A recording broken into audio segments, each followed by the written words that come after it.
সম্মানিত সুধী ও বন্ধুগণ, আমি এখন হাজির হয়েছি বৃক্ষলতা শোভিত সবুজে ঘেরা সোনার বাংলার একটা ফসলের মাঠে।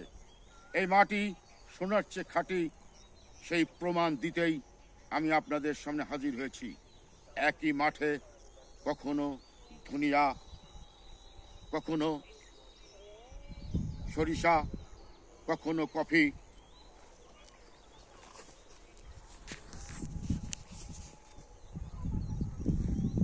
কখনো মটরশুঁটি। আপনারা দেখতে পাচ্ছেন কি সুন্দর চমৎকার ধুনে গাছ হয়েছে। সেই গাছে গাছে ফুল ফুটেছে, ভরে গেছে ফসলের মাঠ ধুনের চাষে। কিছুদিন পরেই এই ফুল থেকে ফল আসবে, তারপরেই আমার দেশের কৃষক ফসলের হাসি মুখে ফুটাবে। আমাদের মিলবে এক অসাধারণ অর্থনৈতিক সমস্যা। বাংলাদেশ একটি কৃষিপ্রধান দেশ। সেই কৃষিপ্রধান দেশে ফসলই হচ্ছে মূল শক্তি এবং চালিকা শক্তি। আমরা আপনাদের এতক্ষণ দেখালাম ধনিয়ার চাষ। আপনারা দেখেন সেই মাটিতেই হয়েছে আবার সরিষা, গাছে গাছে সরিষার দানা। এই সরিষা পাকতে শুরু করেছে। চমৎকার সেই সরিষার ক্ষেতেই মাথা উঁচু করে দাঁড়িয়ে আছে একটি তাল গাছ। সেই দৃশ্যটি একটা শিল্প ধারণ করেছে।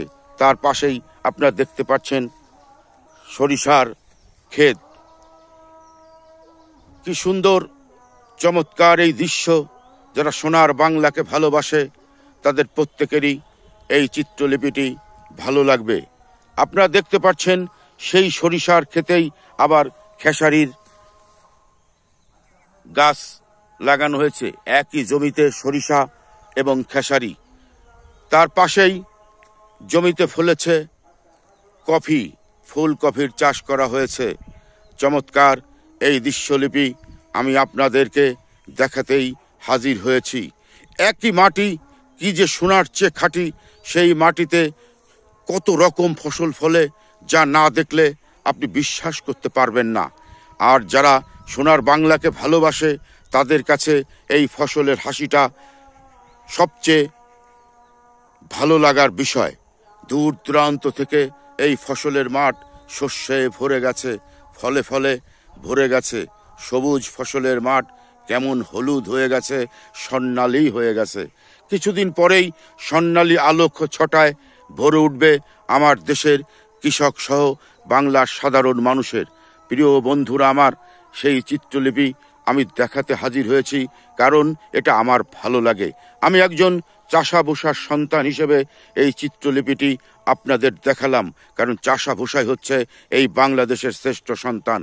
খুব চমৎকার এই দৃশ্যটি আপনার হৃদয়ে ধারণ করে সোনার বাংলাকে ভালোবাসুন, সোনার মানুষকে ভালোবাসুন। একটা কথা আছে, সব সাধকের বড় সাধক আমার দেশের চাষা। সেই কথাটি এই মাটি তার সাক্ষী দিচ্ছে, এই ফসল তার সাক্ষী দিচ্ছে। সবাইকে ধন্যবাদ। ভালো থাকবেন, সুস্থ থাকবেন।